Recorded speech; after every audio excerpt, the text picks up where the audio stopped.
Hey guys, so it's time to get into the Atlanta reunion. It's finally here, right? So let's just jump right in. So there's a few things I want to point out about this particular reunion. First off, shout out to Pinky. She's the one that Claudia hinted at being pregnant. So congratulations to her, even though her mom is not thrilled about it in the least. And let's talk about Drew for a second. So during Drew's segment, they discussed her relationship with Black, and they was trying to find out, okay, are you still dealing with Black? And according to her, they are still building a friendship. They haven't gotten physical. They haven't crossed those lines into the relationship. They're still building a friendship. But the more important question came out because, as you know, Black was accused of doing some fraudulent things. He was accused of allegedly scamming some women. So they asked her about it. It's like, hey, like, how do you feel about that? And what are your thoughts on dealing with him? And she's sticking beside him. She's saying how he's a great businessman and it's just hard to believe any of that stuff. And she's claiming that there's no evidence. And K. Michelle was trying to say, oh, look, what's all over? Like, it was all over the shade room. Multiple people who have said that he has taken money from people. And she was just trying to say, oh, look, I just don't think this is a good look. And if I'm being honest, I have to kind of agree with K. Michelle. Now, granted, I don't know Black. I'm not going to say anything allegedly about him because all I know is what's in the blogs about him where he's concerned. But I do think you got to be more mindful about the type of person you want to be attached to. And especially if you got children involved. Like, you just came out of a messy divorce. And Lord knows that was messy. But you came out of a messy divorce. The last thing you want to do is be tied to someone that's accused of these type of allegations. And then what if it turns out there is evidence and what they're saying is true? So how are you going to feel about that? And do you really want to be associated with that? So I just don't know if that's a good look for Drew. And then also they asked about her working with Dennis, if she's still working with him. And she said yes. And they brought up how Ralph went on social media and mentioned the fact that Dennis was the one that referred his attorney. And I'm actually surprised Drew doesn't feel some kind of way about it. Yes, Porsha was upset because it was trying to make it seem as if Dennis had to fight her for time with Pilar, which was what she said was not the case. So she didn't appreciate that. But if I'm Drew, I don't think I would have been working with Dennis. Because to me, it's one thing for Dennis to be cool with both parties. But I actually think that he should have stayed out of it. I don't think that he should have given Ralph the referral for the attorney, especially now that we all know that it kind of worked out in his favor. And you got business with Drew. So if anything, I felt like Dennis should have just stayed out of it. I don't think he should have really even gotten involved. And I'm surprised that Drew was still willing to work with him considering that. So yeah, I thought that was interesting. Now I have to say, K. Michelle and Drew are the main ones that came ready for this reunion this time around. I have to say, I'm so glad to see K. Michelle finally in her element. She's finally comfortable. And she spoke a lot about her insecurities. And even Phaedra chimed in and said hey, she was carrying a lot of baggage from what she's already experienced. We all know from Love and Hip Hop. So she was bringing that trauma into the Atlanta Housewives scene. But she has to realize, too, that Love and Hip Hop is a very different show from Atlanta Housewives. Now, granted, yes, Atlanta and all the other Housewives shows has petty drama that goes on. But at the same time, Love and Hip Hop is a different animal in itself, right? Because the entire show and franchise thrives off chaos. Yes, they show aspects of their life, but it's all about getting people faces, throwing shots, being aggressive. That's a totally different environment. So naturally, you're not going to expect that in Atlanta. And I guess she was concerned about people backstabbing her. And they were trying to get to the bottom of these plots and what she was hearing and why she felt that kind of way. Because Porsha even said, I was a little sad. She said, I was really happy for you to come on the show. And she just hate how things turned out when she was trying to get K. Michelle incorporated in the group. And it seems like she couldn't find a way to really help her in there. And Kay just admitted she was just pretty much in her head about things that happened. And also she kept saying that there were outside sources revealing things to her. She said that there were bloggers telling her that many of the women went to bloggers asking about info for her, trying to find out dirt on her or whatever. And it was like, well, do you think that's kind of normal or whatever? But she was like, listen, I'm not going around trying to understand like how Porsha is and so on and so forth.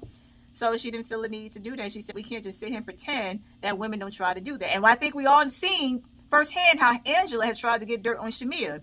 So we know it's possible. But what I would have liked her to do, I would have liked for her to just go and call them out. And not necessarily call out the particular bloggers who told you that, but at least call out the women who allegedly went back and tried to find out stuff about her. I would have loved if she would have done that. And we saw her and Porsha just got into it. But see, this is my issue with Porsha. Porsha has a problem with accountability, okay? So we find out that Phaedra and Porsha both dated Nash.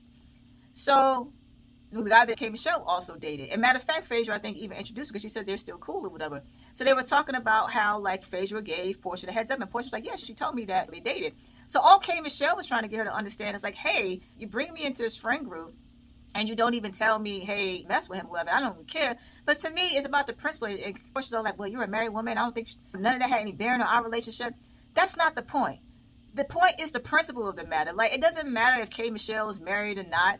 The reality is, if you're dealing with somebody that she wants to deal with, why not just say, hey, girl, I know we're just getting to know each other, but I'm dealing with Nash as well. Just thought I'd let you know. Nothing wrong with the heads ups, no more than what Phaedra did for Porsha, but Porsha just could not just take the accountability. Instead, she wants to sit there and argue about it. And if we're going to be real, K. Michelle ate her up a couple of times. She ate her up when she told her to shut her glory hole. Porsha just kind of had nothing after that. And not to mention, when she told her to go be the star that she is not. Ooh, I was like, ooh, that's a good one. Because if we're going to be really honest here, yes, Porsha is likable. Yes, Porsha knows how to engage because she's funny. But if we're going to be truly honest, Porsha's not really a good anchor for the show. She's not really a good lead. She's nowhere near what Nene is. Nene kind of held Atlanta together. Hell, Nene was Atlanta. Nene was synonymous with being Atlanta Housewives, whereas Porsha's more into herself. Porsha doesn't necessarily try to bring the cast together. If anything, I felt like Cynthia did a better job with that. I mean, I actually kind of agree with K. Michelle. Yes, Porsha is likable, but she isn't quite the star she thinks she is. I like her, don't get me wrong, but she's not all the way up there she thinks she is. Like I said, like, there's no comparison between her and Nene. Okay?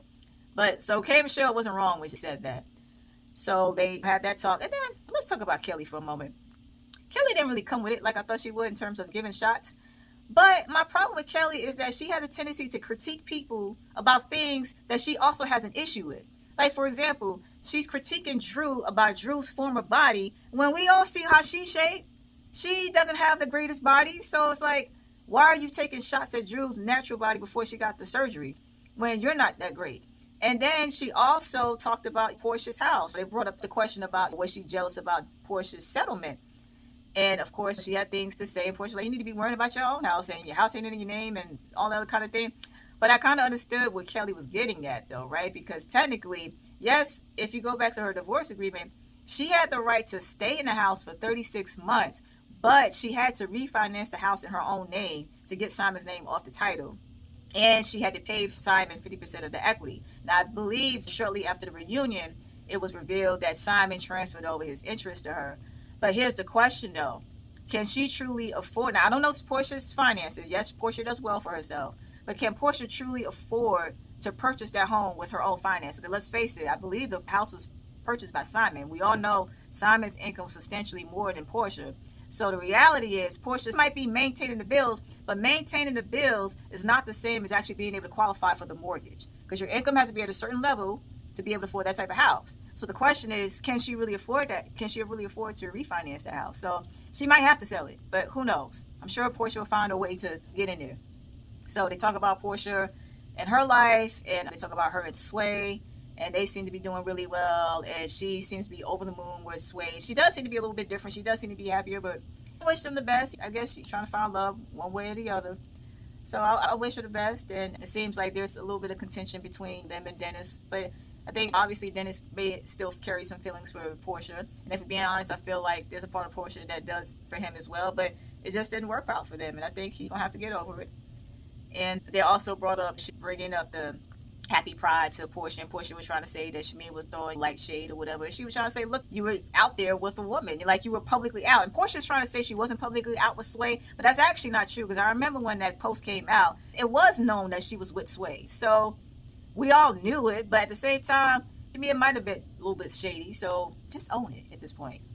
But I feel like Porsha just made it a bigger deal just because it was Shamita, okay? So here's my biggest question where this reunion is concerned.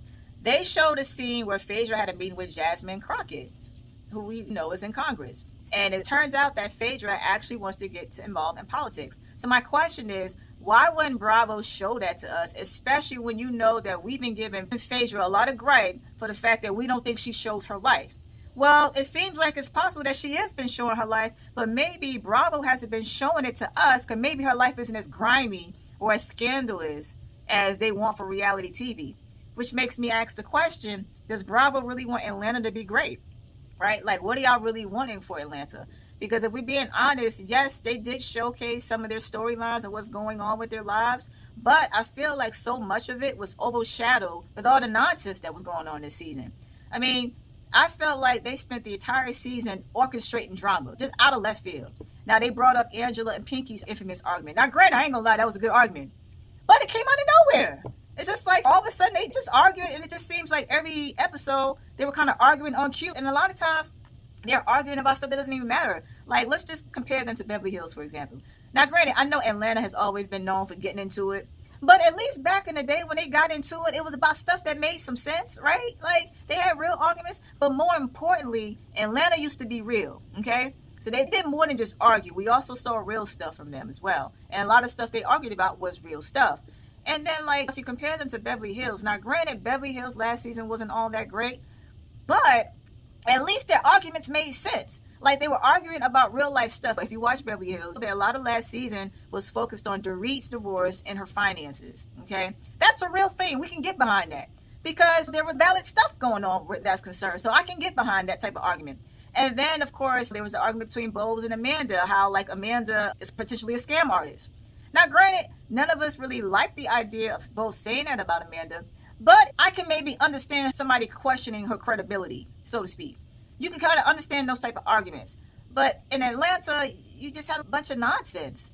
You had Angela throwing out every allegation known to mankind against Shamia. And then you had K. Michelle and Drew arguing about this black guy, whether you know him or not. And I guess the truth really came out. It really came out that K. Michelle just didn't want to be associated with him because of this stuff. Because it turns out K. Michelle did a deal with the woman that filed a lawsuit against him. So that's really the reason why K. Michelle was just like, I don't want to even be associated with him. So, okay, so that actually makes sense now. And really, even with Shamia and Porsha's argument, for that argument to go as low as it did, it's like, was that necessary on national television?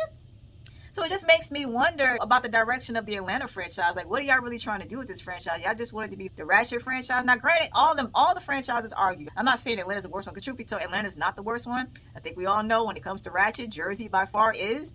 I mean, there's not even a contest. And sometimes Orange County get into it, but still, it just makes me question the direction that they're really trying to take Atlanta. It's like, are we really trying to keep this Housewives of Atlanta? Are y'all trying to turn this into love and hip hop in a sense? So it makes me wonder, why aren't y'all showcasing the stuff that really matters? Because like I said, they've showcased other stuff with people, but it gets overshadowed with the nonsense. Because most of us are talking about the nonsense and not the real life stuff. And yes, I get it. It's reality TV. We're going to have some drama. And I'm okay with drama. I'm okay with the girls getting into it. But make it make sense, though. Right? So that's really my only gripe there. I really didn't like that because it makes me wonder, what other good footage was there that we didn't get to see? Right? So it could have been a totally different season if they maybe would have incorporated some of that. I think the Bravo Network is a little bit confused about what viewers actually want. But that's just my humble opinion. So anyway, I mean, to me, those were the main things that really came out the reunion. Like, personally, I felt like it was all right. It got to an okay start. I think we'll probably dive into more next episode in part 2. Because I see where Pinky and Phaedra have a good exchange. And they get into it because Phaedra pretty much telling her, like, you constantly bragging all the time. You so braggadocious, didn't pay your bills. I was like, ooh, okay. So it looks like they're really going to get into it next part. So we'll see. So let me know, what were your thoughts about the part 1 Atlanta reunion? And if you enjoy this content, don't forget to like and subscribe. Thanks.